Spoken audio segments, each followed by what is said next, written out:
নমস্কাৰ সকলোকে স্বাগতম জনাইছো আসাম কেৰিয়াৰ পইণ্ট ইউটিউব চেনেলটোলৈ তো বন্ধুসকল আজিৰ এই ভিডিঅ'টিত আমি আপোনালোকৰ আগন্তুক অনুষ্ঠিত হ'ব লগা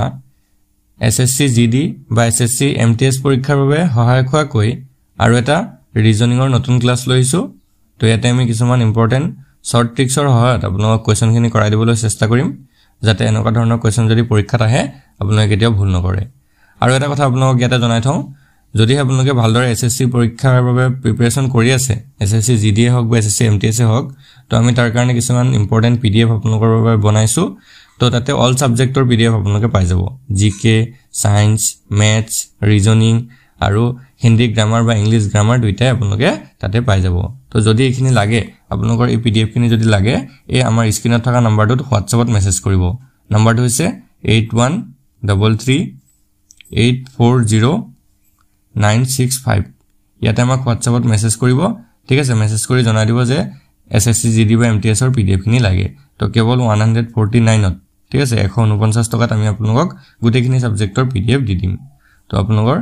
জনে ভালদৰে প্ৰিপাৰেচন কৰি আছে কাৰণ আসামিজ মিডিয়ামত আপোনালোকে বুক বিলাক যদি কিনিবলৈ যায় বুক নাপায় সো আমি সেই কাৰণে ইম্পৰ্টেন্ট পিডিএফ বিলাক আপোনালোকৰ বাবে বনাইছো আসামিজ মিডিয়ামত তো এইটো সোনকালে লৈ লব এতিয়া আমি প্ৰশ্নখিনি চাওঁ ফাৰ্স্ট কোৱেশ্চনটো কি দিছে যদি DOR ডোৰ সমান 25 হয় TOWER টাৱাৰ সমান 18 তেন্তে ওভাৰ ইকুৱেল কিমান হ'ব if door is equal 25 tower is equal 18 then over is equal what তো এটো এনেকুৱা ধৰণৰ কোডিং ডিকোডিংৰ কোৱেশ্চন যেতিয়া কৰিবলৈ যাব তাতে আপোনালোকে এলফাবেটিক্যাল অৰ্ডাৰটো মনত ৰাখিব লাগিব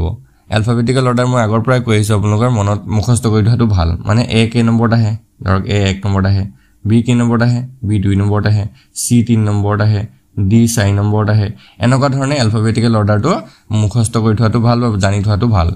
ঠিক আছে এতিয়া আমি যদি এটো চাবলৈ যাওঁ DOOR দিছে হয়নে DOOR সমান কিমান দি আছে আমাৰ 25 এতিয়া আমি যদি DOOR ক এলফাবেটিক্যাল অৰ্ডাৰত যাওঁ D টো আহিব 4 নম্বৰত O আহে 15 আকৌ 15 আৰু R আহে 18 ঠিক আছে এতিয়া আমি একিটা 4 15 15 18 একিটাৰ পৰা কি কৰিব লাগে আমি 25 বনাব লাগে তো যোগ কৰি চাওঁচোন প্ৰথমত কথা আমি যোগ কৰি চাওঁ তো একিটা যদি যোগ কৰে তেতিয়া এহতৰ ভ্যালুটো ওলাবগে 52 কি ওলাইছে 52 আৰু 52 ক আমি কেনেকৈ 25 বনাব পাৰো তো ভালদৰে যদি লক্ষ্য কৰে চাওক 52 ৰ যি দুটা লেটাৰ মানে ডিজিট লেটাৰ নহয় ডিজিট 52 ৰ দুটা ডিজিট এটো 5 আৰু 2 আছে ইহতক যদি আমি উল্টাই দিও 2 আগত লৈনো 5 পিছত লৈনো তেতিয়া 25 হৈ যায়গে বুজি পাইছে নে তো ডৰৰ এলফাবেটিক্যাল অৰ্ডাৰত হজায় গুটে কিটা যোগ কৰিয়ে সেই ডিজিটটোক উল্টা কৰি পেলালো তেতিয়া হৈ গলগে কি 25 বুজি পাইছে এতিয়া সেম মেথড আমি টাৱাৰত লগাই চাওঁ হয় নে নহয় টাৱাৰটো যদি আমি চাবলৈ যাওঁ TOWER tower so TOWER tower T টো আহে কে নম্বৰত T টো আহে 20 নম্বৰত এক সেকেন্ড T আহে 20 নম্বৰত O আহে 15 নম্বৰত W আহে 23 E 5 আৰু R টো আহে 18 নম্বৰত হল বুজি পাইছিলাম বুজি পাইছে সো এতিয়া যদি যোগ কৰি দিও আমি অলপ দীঘলীয়া হ'ব যোগ যদি কৰে কিমান হ'ব সো এটো ওলাই যায় কি 81 গুটে কিটা যদি যোগ কৰে কিমান হয় কি 81 আৰু 81 ৰ যদি আমি ডিজিট কিটা খলনি কৰি দিও তেতিয়া এটো হৈ যাব কি 18 ঠিক আছে বুজি পাইছে আৰু টাৱাৰ ইকুৱেল আমাৰ 18 ডিএট হৈছে হয় নহয় টাৱাৰ ইকুৱেল 18 আমাক ডিএট হৈছে মানে আমি গম পালো যে এটো মেথডে আমি কৰিব লাগিব ঠিক একেদৰে আমাৰ যেটো কৰিব দিছে আমাক কি কৰিব দিছে ওভাৰ OVER টো কৰিব দিছে OVER তো O আহে 5 নম্বৰত V আহিব 22 নম্বৰত E আহে 5 নম্বৰত আৰু R আহে 18 নম্বৰত তো এটাক যোগ কৰি দিয়ক তো যোগ যদি কৰো 5 22 5 আৰু 18 তেতিয়া এটো ওলাবগে 60 O টো 5 নম্বৰ নহয় সৰি 15 নম্বৰত আহে 15 22 5 আৰু 18 সো এটাক যদি যোগ কৰি দিও 60 ওলাব আৰু 60 ৰ ডিজিট কেটা যদি হলনি কৰি দিও আমি এটো 06 ওলাব এতিয়া হয়তো আনসার 06 থাকিব নহলে অকল 6 থাকিব তো অপচন এ আছে 06 অপচন এ টো হ'ব শুদ্ধ উত্তৰ বুজি পাইছে যে সকলে এনে ধৰণে কৰিলে হৈ গলগে ইমান টান নহয় ভালদৰে খালি যদি আপোনালোকে গম পায় যে কেনেকৈ কৰিব লাগে ঠিকটো জানে তেতিয়া আপোনালোকে কৰিব পাৰিব তো এতিয়া নেক্সট কোৱেশ্চনটো চাওক যদি কুইন ইকুৱেল OVCFL হয় তেতিয়া হলে কিং ইকুৱেল কিমান হ'ব এতিয়া এটো কিন্তু বেলেগ ধৰণৰ এটো এলফাবেটিক্যাল অৰ্ডাৰতে হজাই কৰিব লাগে কিন্তু ইয়াত কুইনৰ হলনি কি দি থৈছে OVCFL মানে এটা ওয়াৰ্ডৰ হলনি এটা ওয়ার্ড দি থৈছে নাম্বার দিয়া নাই মানে সো আমি এটো চাবলৈ যাব লাগিব QUEEN তো এটো যদি আমি হজাও alphabetical order যদি হজাও Q to কে নম্বৰ আহে 17 U to আহে 21 E আহিব 5 আৰু N to আহিব 14 নম্বৰত হল এটা 17 এটা 21 এটা 5 এটা 5 আৰু এটা 14 এতিয়া আমি যদি চাবলৈ যাও OVCFL এটো কে নম্বৰ আহে তো O to আহে 15 নম্বৰত V to আহে 22 C to আহে 3 F to আহে 6 আৰু L to আহে 12 তো 17 ৰ পৰা 15 কেনেকৈ হৈছে চাওক -2 কৰি হৈছে 21 ৰ পৰা 22 কেনেকৈ হৈছে চাওক +1 কৰি হৈছে 5 ৰ পৰা 3 কেনেকৈ হৈছে চাওক -2 কৰি হৈছে 5 ৰ পৰা 6 কেনেকৈ হৈছে +1 কৰিছে 14 ৰ পৰা 12 কেনেকৈ হৈছে -2 কৰিছে মানে আমাৰ যেটো প্যাটাৰ্ন হে প্যাটাৰ্নটো ভালকে চাওক এবাৰ -2 হৈছে এবাৰ +1 হৈছে এবাৰ আকৌ -2 হৈছে এবাৰ আকৌ +1 হৈছে আকৌ -2 হৈছে যেটো প্যাটাৰ্ন হেতু হৈছে -2 +1 -2 +1 তো এই প্যাটাৰ্নটো ফলো কৰি আমৰা যেটো উলিয়াব দিছে এটো উলিয়াব পাৰিম KING কিং টু উলিয়াব দিছে ন তো K আহে 11 নম্বৰত I আহে 9 নম্বৰত N আহে 14 নম্বৰত আৰু G আহে 7 নম্বৰত তো প্ৰথমতে -2 হ'ব K 11 পৰা -2 কৰিলে 9 তাৰ পিছত +1 9 লগত এক যোগ কৰিলে 10 আকৌ -2 14 পৰা 2 গলে 12 আকৌ +1 7 লগত এক যোগ কৰিলে 8 তো 9 10 12 8 এটো হ'ব আমাৰ যেটো অৰ্ডাৰ এতিয়া 9 নম্বৰত কি আহে এলফাবেট তো এটো হৈছে I 10 নম্বৰত আহে J 12 নম্বৰত আহে L আৰু 8 নম্বৰত আহে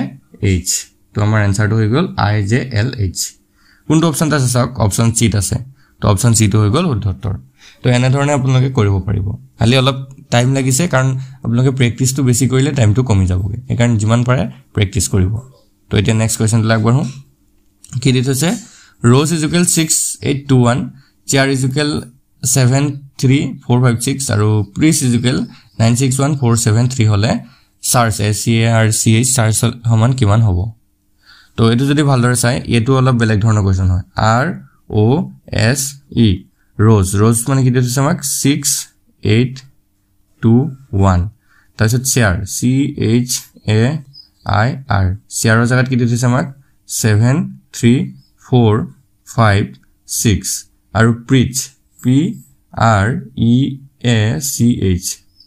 মানে preacher জাগাত কি দিছে আমাক 961473 দি থৈছে আমাক উলিয়াব দিছে SEARCH SARCH হয়নে এতিয়া ৰজত কেটা এলফাবেট আছে ভালকে চাওক ROSE চাৰিটা আৰু তলৰ সংখ্যা কেটা দি থৈছে 6821 চাৰিটা হয়নে চেয়াৰত কেটা লেটাৰ আছে এলফাবেট আছে CHAIR পাঁচটা আৰু তেনেকুৱা তলত নাম্বাৰো কেটা দি থৈছে 73456 পাঁচটা দিছে প্ৰিছত কেটা এলফাবেট আছে 1 2 3 4 5 6 আৰু তে তলত নাম্বাৰ দি থৈছে 1 2 3 4 5 6 মানে ইয়াত এটো বুজাইছে যে আৰৰ ইয়াতে আৰৰ কোডটো হ'ব 6 ওৰ কোডটো হ'ব 8 এছৰ টু 2 ই টু 1 সি টু 7 এইচৰ 3 এৰ 4 বুজি পাইছানে আই হলে 5 আৰৰ 6 পিৰ 9 এনেকে এলফাবেটটো আমাৰ সজাই দিছে তো তাৰ পৰা আমি বাছি পিনে সাৰ্চত উলিয়াই দিলে হৈ গল তো সাৰ্চটো যদি চাবল যাও ৰজত এস আছে তো এছৰ যেটো নাম্বাৰ এছৰ নাম্বাৰটো হৈছে 2 এছৰ তলত 2 নাই জানো এছৰ তলত 2 আছে সো 2 হ'ব ই টু ৰজতে আছে 1 ই মানে 1 এ মানে হৈছে কে 4 তাৰ পিছতে আৰ টু ৰজটো আছে চেয়াৰটো আছে ৰজৰ পৰা লৈ আনিলো 6 সি টু চেয়াৰত আছে 7 আৰু এইচ টু চেয়াৰত আছে 3 তো আমি যদি এটো মতে চাবলৈ যাও আমাৰ আনসাৰটো এটো ওলাইছে 214673 এটা এটো অপচন আছে নাই 214673 অপচন সি আছে অপচন সি টো হ'ব শুদ্ধ উত্তৰ বুজি পাইছে অপচন সি টো হৈ গল শুদ্ধ উত্তৰ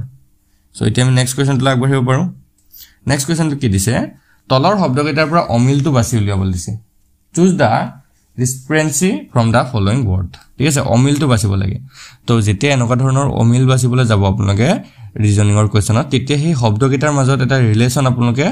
বনাব লাগিব বা সেই শব্দকেইটা জানিব লাগিব প্ৰথমতে তো ইয়াতে আমাক চাৰিটা অপচনত দি আছে এটা দিছে আসাম মেঘালয় দিছে ওয়েস্ট বেংগল দিছে আৰু অৰুণাচল প্ৰদেশ দিছে তো এই চাৰিটাৰ মাজত যদি আমি ভালদৰে লক্ষ্য কৰো আসাম মেঘালয় আৰু অৰুণাচল প্ৰদেশ এই তিনিওখন কি হয় নৰ্থ ইষ্টৰ ষ্টেট হয় মানে উত্তৰ পূৰ্বাঞ্চলৰ ৰাজ্য হয় আৰু বাকি পশ্চিম বংগখন উত্তৰ পূৰ্বাঞ্চলৰ ৰাজ্য নহয় সো সেই হিচাপত চাবলৈ গ'লে পশ্চিমবংগ ইয়াতে কাৰেক্ট হ'ব পশ্চিমবংগটো এইকেইটাৰ ভিতৰত অমিল হৈছে বুজি পাইছে সেই কাৰণে কৈছো শব্দকেইটাৰ মাজৰ যেটো মিল সেই মিলটো চাব জানিব লাগিব বা হেতু বুজি পাব লাগিব ঠিক আছে তেতিয়া নেক্সট কোৱেশ্চনটো চাও এই কোৱেশ্চনটো চাওকচোন শব্দকেইটাৰ অমিলটো বাছিব দিছে ভগত সিং মংগল পাণ্ডে মহাত্মা গান্ধী আৰু মনিৰাম দেৱান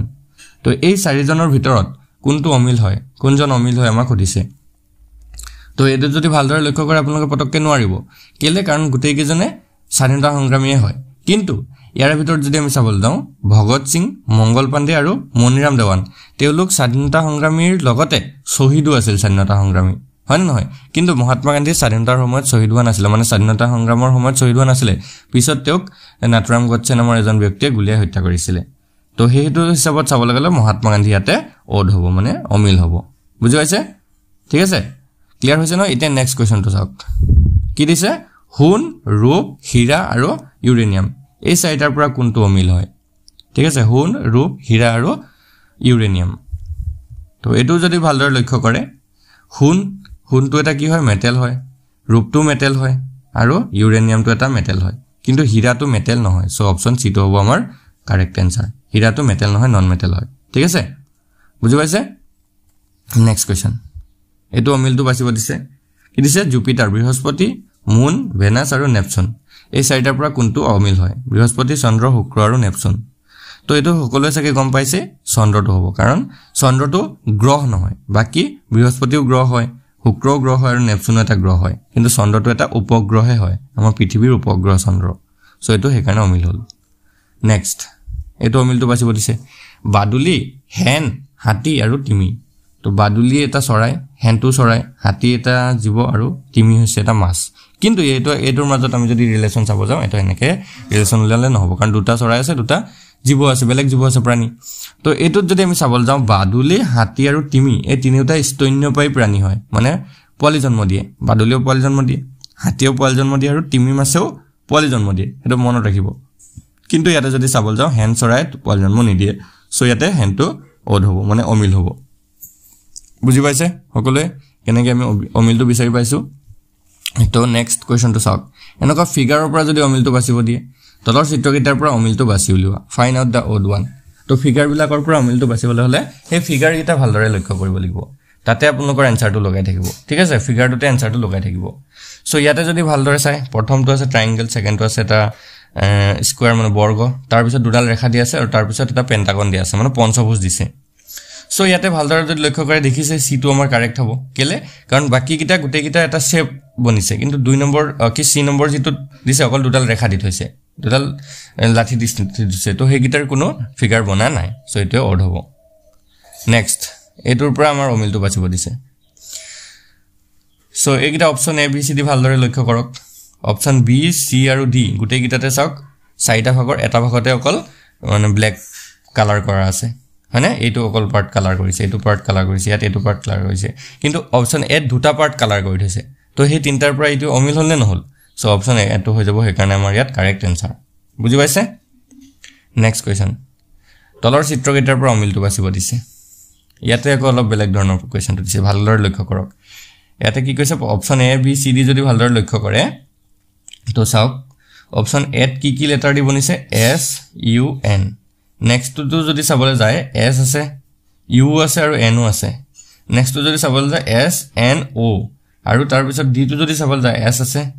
ইউ আছে আৰু এন আছে মানে গুটেই কিটা প্ৰথম option A two B two আৰু ডি টু গুটেই কিটাত S U N S U N S U N আছে কিন্তু যেটো সি অপচন হেতু এস এন ও আছে মানে ও টু এটা নতুনকে বনিছে সো এটো অপচন সি টু আমাৰ অড হ'ব মানে অমিল হ'ব কাৰণ বাকি গুটেই কিটাতে এস ইউ আছে মানে ইউ টু আছে গুটেই কিটাতে S2 আছে N2 আছে কিন্তু তাত S2 আছে N2 আছে কিন্তু U2 নাই O আছে সো হেতু কাৰণে আমাৰ এটো অমিল হল বুজি পাইছে নেক্সট কোৱেশ্চন এই ফিগাৰটো চাওক এই ফিগাৰটোৰ পৰা কোনটো অমিল বাছিব দিছে তো ইয়াতো ভালদৰে যদি লক্ষ্য কৰে এই প্ৰথম ফিগাৰটো চাওক কেডাল ৰেখা দি বনিছে এডাল দুডাল তিনডাল হয়নে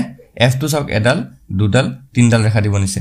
K2 যদি ভালদৰে লক্ষ্য কৰে এডাল দুডাল তিনডাল তো সি এফ আৰু কে নিচিনা যেটো ফিগাৰ আছে সেই তিনিউটাই তিনডাল ৰেখা দি বনিছে বাকি অকল এম টো এডাল দুডাল তিনডাল চাৰিডাল ৰেখা দি বনিছে সো হেতু হিচাপত যদি আমি চাবলৈ অপচন আমাৰ ডি টু হ'ব শুদ্ধ উত্তৰ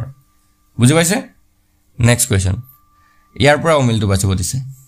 দুডাল কাৰ্চিন দেখুৱাইছে হয়নে দুডাল কাৰ্চিনৰ পৰা কোনটো অমিল কিভাৱে আছে সেইটো চাব কৈছে তো এইটো লক্ষ্য কৰিছে চাগে অপচন সি টো কাৰেক্ট হৈছে ইয়াত কেলে চাক বাকি গোটেই কিটাতে মানে এডাল কাৰ্চিনৰ বিপৰীত ফালে আছে ধৰক এডাল এনেকে এডাল আছে আকৌ এনেকে এডাল আছে এডাল এনেকে এডাল আছে কিন্তু এই সি অপচনটো দুইডালে তলফালে আছে এডাল ওপৰ ফালে থাকিব লাগিছিল যেনেকৈ ইয়াত এডাল এইফালে আছে আৰু এডাল এইফালে আছে সো সেই কাৰণে আমাৰ অপচন সি টো হলগে কাৰেক্ট আনসাৰ বুজি পাইছে চাগে এতিয়া অপচন সি টো হৈ গল কি কাৰেক্ট আনসাৰ সো এনেকুৱা ধৰণৰ কোৱেশ্চন কিন্তু আপোনালোকৰ এসএসসি পৰীক্ষাত আহে এটা বা দুটা সেই কাৰণে ভালকৈ এইবিলাক কোৱেশ্চন চাই ল'ব আৰু আজি ভিডিওটো যদি ভাল লাগিলে ভিডিওটো এটা লাইক কৰি দিব চেনেলটো সাবস্ক্ৰাইব কৰি কাষত থকা বেল আইকনটো দবাই দিব ঠিক আছে আৰু যদি পিডিএফ কিটা লাগে আপোনালোকৰ এসএসসি জিডি বা এমটিএছ ৰ গুটেই অল সাবজেক্টৰ পিডিএফ কিটা লাগে তেতিয়া হলে আমাক এই নম্বৰটোত WhatsAppত এতিয়া মেছেজ কৰিব 8133840965